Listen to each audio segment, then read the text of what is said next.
कबीर कहते हैं, नारी नरक का द्वार नहीं बल्कि संसार की शांति का आधार है। लेकिन वही कबीर एक दिन अपने शिष्यों से कहते हैं, पत्नी को 3 जगहों पर कभी अकेला मत छोड़ना। अब सवाल उठता है, क्या यह विरोधाभास है या इसके पीछे कोई गहरा अर्थ छिपा है? आज हम इसी रहस्य की परतें खोलने जा रहे हैं। कबीर सिर्फ एक संत नहीं थे, वो जीवन के दार्शनिक थे। उनकी दृष्टि इतनी व्यापक थी कि उसमें भक्ति भी थी, समाज भी और साधना भी। लेकिन लोग अक्सर यह भूल जाते हैं कि कबीर गृहस्थ भी थे। उनकी पत्नी लोई थी, जिनके साथ उन्होंने एक साधक और साथी दोनों की तरह जीवन जिया। उनका जीवन यह बताता है कि कबीर ने केवल आत्मा और परमात्मा की बात नहीं की, बल्कि उन्होंने जीवन जीने की कला भी सिखाई। कबीर जानते थे कि मनुष्य का सबसे बड़ा युद्ध बाहर नहीं अंदर चलता है, अहंकार, मोह, वासना, क्रोध और असुरक्षा के बीच। और यही युद्ध सबसे अधिक घर के भीतर लड़ा जाता है, पति और पत्नी के बीच, मौन और संवाद के बीच। इसलिए जब कबीर ने कहा कि पत्नी को 3 जगहों पर अकेला मत छोड़ो, तो उनका संकेत शरीर की नहीं, मन की उपस्थिति की ओर था। उनका कहना था, संग केवल संग बैठना नहीं, संग रहना है, भाव में, विचार में और आत्मा में। कबीर का युग स्त्री के लिए कठिन था। वह समाज में सीमित थी, परंतु हृदय में विशाल। कबीर ने हमेशा यह कहा कि स्त्री पुरुष की दासी नहीं, बल्कि उसकी आत्मा का अर्धांग है। उन्होंने स्पष्ट कहा था, नारी नरक कहे सब कोई, नारी ही सब आगे हुई। नारी ते ही उपजय राजा, नारी ते ही उपजय दाता। यानी स्त्री ही इस संसार की रचना का आधार है। फिर भी कबीर ने यह चेतावनी क्यों दी कि पत्नी को 3 जगहों पर अकेला मत छोड़ो? क्योंकि कबीर समझते थे कि अकेलापन सिर्फ शरीर का नहीं होता, वह मन का होता है। और जब मन अकेला हो जाता है, तब वही व्यक्ति सबसे बड़ी भूलें कर बैठता है। एक दिन कबीर के शिष्य ने पूछा, गुरुजी, आप तो कहते हैं कि मनुष्य को माया से दूर रहना चाहिए, फिर ये गृहस्थ जीवन क्यों? कबीर मुस्कुराए और बोले, माया से भागना नहीं, उसे समझकर पार करना साधन है। गृहस्थ जीवन माया से भागने का नहीं, उसे समझने का अवसर देता है। कबीर ने गृहस्थ को एक परीक्षा की तरह देखा, जहां प्रेम, करुणा, सहनशीलता और समझ ही तुम्हारे हथियार हैं। इसलिए उन्होंने कहा कि अगर तुम्हारा संबंध सच्चे प्रेम पर आधारित है, तो तुम्हारी पत्नी तुम्हारी साधना का हिस्सा है। पर अगर उसमें उपेक्षा, अहंकार और दूरी है, तो वही संबंध तुम्हें माया के दलदल में धकेल देगा। अब सोचिए, आज के समय में पति पत्नी के बीच सबसे बड़ी दूरी कहाँ है? ना कि अलग शहरों में, बल्कि एक ही घर में। कबीर शायद यही कहते कि साथ रहने का मतलब है एक दूसरे के मन में जगह बनाना। वो कहते, पत्नी को अकेला मत छोड़ो जब वो बोलना बंद कर दे, क्योंकि जब शब्द खत्म हो जाते हैं, तब भावनाएं सूखने लगती है। कबीर जानते थे कि एक स्त्री की आत्मा बहुत संवेदनशील होती है। वो घर के हर कोने को जीवन देती है, मगर जब उसे अकेलापन महसूस होता है, तो वही घर धीरे धीरे ठंडा पत्थर बन जाता है। इसलिए कबीर के ये शब्द केवल पुरुष के लिए नहीं, बल्कि उस हर व्यक्ति के लिए है जो किसी रिश्ते में है, माँ, बहन, बेटी या जीवन संगिनी के रूप में किसी स्त्री के साथ। आज के समय में देखिए, कितनी महिलाएं अपने जीवन साथियों के होते हुए भी मानसिक रूप से अकेली हैं। घर में हैं, पर बात करने वाला कोई नहीं। दिन भर काम, परिवार, जिम्मेदारियां, लेकिन कोई ऐसा नहीं जो कहे, तुम कैसी हो? कबीर अगर आज होते तो शायद ही कहते, तुम पत्नी को सोने के गहनों से सजाओ या ना सजाओ, लेकिन उसे अपने समय और ध्यान से जरूर सजाओ। क्योंकि उनके लिए प्रेम का अर्थ केवल देह नहीं, बल्कि ध्यान, संवाद और संवेदना था। कबीर के यहाँ 3 जगहों का अर्थ केवल भौतिक नहीं था, वो प्रतीक है 3 अवस्थाओं के। पहला, जब मन डगमगा रहा हो। दूसरा, जब संसार से परख रहा हो। और तीसरा, जब माया उसे घेर रही हो। कबीर के अनुसार जब पत्नी का मन दुखी या अस्थिर हो तो उसका पति उसके पास रहे, सिर्फ शरीर से नहीं मन से भी।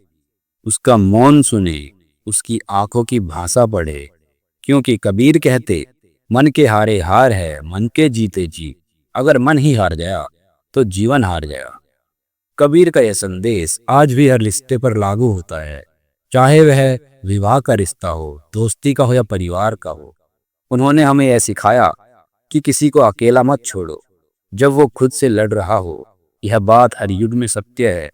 आज जब मानसिक स्वास्थ्य, एंजाइटी और इमोशनल बर्नआउट जैसी बातें आम हो गई है, कबीर की यह शिक्षा और भी गहरी लगती है, क्योंकि उन्होंने कभी शब्दों का सहारा नहीं लिया बल्कि जीवन की सच्चाई को सीधे देखा। कबीर साहिब का जीवन सादा था और उनके शब्दों में ब्रह्म का गूढ़ रहस्य छिपा था। वो बात छोटी करते थे पर अर्थ गहरा होता था, समुद्र जितना गहरा। जब उन्होंने कहा कि पति को अपनी पत्नी को 3 जगहों पर अकेला नहीं छोड़ना चाहिए, तो ये केवल परिवार या नारी सम्मान की बात नहीं थी। ये मानव चेतना के 3 स्तरों की बात थी, मन, शरीर और आत्मा के समन्वय की। अब समझिए, कबीर जिस समय की बात कर रहे थे, उस दौर में स्त्री केवल घर की जिम्मेदारी नहीं उठाती थी, वो जीवन का केंद्र थी। घर उसका संसार था, पर वही घर उसके लिए बंधन भी था। कबीर ने इसी को समझा और कहा, यदि तुम अपनी पत्नी को सम्मान देना चाहते हो तो उसे उन जगहों पर अकेला मत छोड़ो जहां उसकी आत्मा खो सकती है। पहली जगह, मन का अकेलापन। कबीर कहते हैं, जहां नारी का मन अकेला हो जाए वहां शैतान प्रवेश कर लेता है। अब इसका मतलब क्या है? ये वो जगह है जहां स्त्री को सुना नहीं जाता, समझा नहीं जाता, उसकी भावनाओं को हंसी में उड़ा दिया जाता है। पति सोचता है, मैं रोज मेहनत करता हूँ, इतना काफी है। पर कबीर कहते हैं, रोटी से तन भरता है, बात से मन। अगर पत्नी का मन खाली हो जाए तो उसमें या तो शिकायतें भर जाएंगी या कोई और उसकी जगह ले लेगा। कोई व्यक्ति, कोई आकर्षण या कोई कल्पना। और ये वही मोहिनी माया है जिसके बारे में कबीर बार बार चेतावनी देते हैं। आज के समय में अगर कबीर होते तो कहते, मोबाइल के उस स्क्रीन पर मत छोड़ अपनी पत्नी को अकेली, क्योंकि वो अकेलापन अब सोशल मीडिया के रूप में बैठा है, जहां दिखावटी रिश्ते हैं, नकली प्रशंसा है और तुलना का जहर है। कबीर होते तो कहते, जो संगीनी को शब्द नहीं देता उसे समाज इमोजी दे देता है। पर वहीं से रिश्ते टूटने लगते हैं। दूसरी जगह है शरीर का अकेलापन। कबीर के युग में इस बात को खुलकर कहना कठिन था, इसलिए उन्होंने प्रतीकों में कहा। उनका इशारा था, स्त्री के शरीर को केवल आकर्षण मत समझो, ये भावनाओं का मंदिर है। अगर पति अपनी पत्नी से शारीरिक रूप से दूर रहता है तो यह दूरी केवल शरीर की नहीं, आत्मा की भी होती है। कबीर का संदेश बहुत स्पष्ट था, विवाह केवल सामाजिक संस्था नहीं, 2 ऊर्जा का संतुलन है। जब एक ऊर्जा ठंडी पड़ जाती है तो दूसरा भाग असंतुलित हो जाता है, तब मोह, भ्रम या असंतोष घर में प्रवेश करता है। आज भी अगर देखें तो कितनी महिलाएं ऐसी है जो बाहर से मुस्कुराती है पर भीतर खाली है, क्योंकि प्रेम का स्पर्श, संवाद की गर्मी और अपनापन का एहसास उनसे धीरे धीरे छिन गया है। तीसरी जगह है आध्यात्मिक अकेलापन। यह सबसे गहरा स्तर है। कबीर कहते हैं, यदि पत्नी के भीतर की आत्मा को तुम नहीं पहचानते तो तुम केवल एक शरीर के साथ रह रहे हो। कबीर की दृष्टि में हर नारी में एक देवी छिपी है, एक चेतना का स्रोत है। जब पति अपनी पत्नी के भीतर की साध्वी को नहीं देख पाता तो वो उसे वस्तु की तरह देखता है, व्यक्ति की तरह नहीं। कबीर का ये संदेश आज के समय में भी उतना ही प्रासंगिक है। आज जब लोग साथ होते हुए भी अलग हैं, तो आध्यात्मिक स्तर पर जुड़ाव और जरूरी हो गया है। अगर कबीर आज होते तो शायद कहते, संगनी को सिर्फ फोटो मत दो, दर्शन दो, उसकी आंखों में अपने भीतर का भगवान दिखाओ। अब जरा सोचिए, कितने घर ऐसे हैं जहां पति पत्नी एक ही छत के नीचे रहते हैं पर 2 अलग अलग दुनियाओं में खोए हुए हैं। पत्नी इंस्टाग्राम में, पति ऑफिस की रिपोर्ट्स में, पर बीच में खामोशी का गहरा सागर। कबीर उस सागर में पत्थर फेंकते हुए कहते, सुन रे मनुष्य, ये दूरी तेरा कर्म नहीं, तेरा भ्रम है। उन्होंने कहा था, नारी नर सम जो करे तो नारी कहावे कौन। नर से नारी बैरी नहीं, नर ही का रूप समोन। यानी अगर तुम नारी को अपने बराबर नहीं देख सकते तो तुम खुद आधे हो, और जब तुम आधे हो तो पूरा प्रेम कैसे करोगे। कबीर का यही संदेश आज के आधुनिक समाज पर भी लागू होता है। विवाह केवल साथ रहने का नाम नहीं है, बल्कि साथ समझने की साधना है। वो कहते, जब पति पत्नी को 3 जगहों पर अकेला नहीं छोड़ता, मन तन और आत्मा में, तब वही घर स्वर्ग बन जाता है। लेकिन जैसे ही किसी एक जगह पर अकेलापन आता है, घर नरक बन जाता है, क्योंकि वहां संवाद खत्म हो जाता है, और जहां संवाद खत्म होता है वहां कबीर का भगवान भी मौन हो जाता है। कबीर आज होते तो शायद कहते, रिश्ते में सबसे बड़ा धोखा तब होता है जब लोग बोलना छोड़ देते हैं। उनके शब्दों में, बोले बिना बिन मिलिया क्या लागे प्रेम, चुप रहिया तो पत्थर बने, बोले तो बने नींव। यानी प्रेम बोलने में है, संवाद में है, ध्यान में है, और यही संवाद वो डोर है जो हर पत्नी को तीनों अकेलेपन से बचा सकती है। कहते हैं कबीर केवल संत नहीं थे, वो मानव चेतना के इंजीनियर थे। उन्होंने जीवन की मशीनरी को इतनी बारीकी से समझा था कि आज के मनोवैज्ञानिक भी हैरान रह जाए। उन्होंने देखा कि रिश्तों की जड़ें बाहर नहीं भीतर सड़ती हैं, और वही भीतर की दूरी बाहरी कलह बन जाती है। कबीर साहिब के अनुसार स्त्री को 3 जगह पर अकेला नहीं छोड़ना ये सिर्फ पत्नी के लिए उपदेश नहीं था, बल्कि हर उस रिश्ते के लिए संदेश था जहां एक व्यक्ति किसी दूसरे की भावनाओं, शरीर या आत्मा की जिम्मेदारी उठाता है। चाहे वो पति पत्नी हो, माता पिता और संतान हो, या फिर कोई गुरु और शिष्य, सबके बीच यही सूत्र लागू होता है।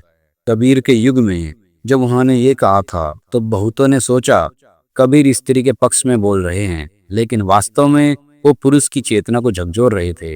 वो कह रहे थे, स्त्री को अकेला मत छोड़ो, क्योंकि वो तेरी जिम्मेदारी नहीं, तेरी प्रतिबिंब है। अगर पत्नी टूटती है तो पति का भी एक हिस्सा टूटता है। अगर उसका मन बुझ जाता है तो पति का भी प्रकाश मंद पड़ जाता है, क्योंकि दोनों एक ही जीवन की 2 धड़कनें हैं। कबीर के शब्दों में, नारी नर सम एक जतन, दूजो ना ही तीहा कोई, एक अंश में जो दूरी पावे, सो दुख समंदर होई। आज की भाषा में कहे तो वो कह रहे हैं, अगर किसी रिश्ते में एक भी पक्ष उपेक्षित है तो रिश्ता जिंदा नहीं, बस खड़ा है, जैसे सूखे पेड़ की डाली हवा में हिलती है। अब सोचिए, अगर कबीर आज होते तो वो क्या कहते। वो शायद ये नहीं कहते कि पत्नी को 3 जगहों पर अकेला मत छोड़ो, बल्कि कहते एक दूसरे को अकेला मत छोड़ो, क्योंकि आज के समय में स्त्री ही नहीं, पुरुष भी भीतर से अकेले हैं। लोग साथ हैं पर मन में दूरी है, बात करते हैं पर दिल से नहीं। सोशल मीडिया के स्टेटस अपडेट हो रहे हैं पर रिश्तों के स्टेटस गिरते जा रहे हैं। कबीर अगर आज होते तो शायद कहते, पति पत्नी अब एक दूसरे की तस्वीर नहीं, असर बनो। वो कहते, रिश्ता तब पवित्र बनता है जब दोनों अपने अहंकार को उतारकर एक दूसरे की आत्मा को देखना सीख लेते हैं। कबीर के संदेश की सबसे सुंदर बात यह है कि वो किसी एक लिंग या वर्ग तक सीमित नहीं है। उन्होंने कभी नहीं कहा कि नारी पूजनीय है या नारी अधम है। उन्होंने कहा, जहाँ प्रेम है वहाँ सब बराबर है, क्योंकि कबीर के लिए प्रेम ही परमार्थ था, प्रेम ही साधना थी। वो कहते थे, प्रेम न बाड़ी उपजे, प्रेम न हाट बिकाए, राजा प्रजा जो चाहे शीश दे ले जाए।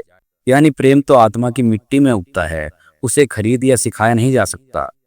और यही प्रेम उस रिश्ते को सच्चा बनाता है जहाँ कोई भी किसी को अकेला नहीं छोड़ता।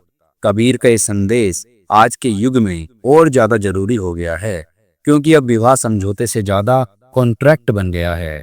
अब प्रेम संवाद नहीं, चैट बन गया है। और कबीर की यही पुकार आज भी समय के पार गूंजती है। रिश्ते को निभाने के लिए तकनीक नहीं, तनिक समझ चाहिए। अगर कबीर आज होते तो वो शायद हर पति से कहते, अपनी पत्नी को अकेला मत छोड़ो। जब वो चुप हो, उसकी खामोशी में उसका मौन रोता है। जब वो मुस्कुरा रही हो तब भी पूछो, क्या दिल ठीक है। हर पत्नी से कहते, अपने पति को अकेला मत छोड़ो जब वो गुस्से में हो, क्योंकि कई बार आदमी का गुस्सा उसकी कमजोरी का आवरण होता है। यानी दोनों ही एक दूसरे के दर्द के चिकित्सक हैं। रिश्ता वही सच्चा है जहां दोनों एक दूसरे को भीतर तक सुनते हैं। कबीर का यह जीवन दर्शन केवल नारी सम्मान या गृहस्थ धर्म नहीं, बल्कि आत्म जागृति का मार्ग है। उन्होंने सिखाया, जहां प्रेम वहां परमात्मा, जहां दूरी वहां माया का नाच। तो आज अगर कोई पूछे कि पत्नी को 3 जगहों पर अकेला क्यों नहीं छोड़ना चाहिए, तो जवाब यही है कि वो 3 जगह असल में तुम्हारे अपने हृदय के 3 कोने हैं, जहां अगर एक छाया पड़ी तो प्रकाश अधूरा रह जाएगा। कबीर का संदेश बहुत सीधा है, पत्नी को नहीं, प्रेम को अकेला मत छोड़ो, क्योंकि जहां प्रेम की रक्षा होती है वहां परमात्मा स्वयं निवास करता है। तो दोस्तों, कबीर साहिब के इन अनमोल विचारों को अगर हम अपने जीवन में उतार लें तो शायद हमारे घरों में फिर से वो सुकून लौट आए जो अब सिर्फ तस्वीरों में दिखता है। कबीर ने कभी किताबों में नहीं, दिलों में लिखा था, और अगर आज हम सुन पा रहे हैं तो इसका मतलब है कि वो अब भी जीवित है हमारी चेतना में। अगर आपको ये वीडियो पसंद आई हो तो इसे लाइक करें, कमेंट करें और शेयर करें, ताकि कबीर का ये संदेश और भी दिलों तक पहुंचे। और हाँ, हमारे व्हाट्सएप चैनल को जरूर ज्वाइन करें, जिसका लिंक आपको कमेंट बॉक्स में पिन कर दिया जाएगा। वहां आपको रोजाना ऐसे ही आध्यात्मिक और जीवन को छू लेने वाले संदेश मिलेंगे। जय कबीर साहिब।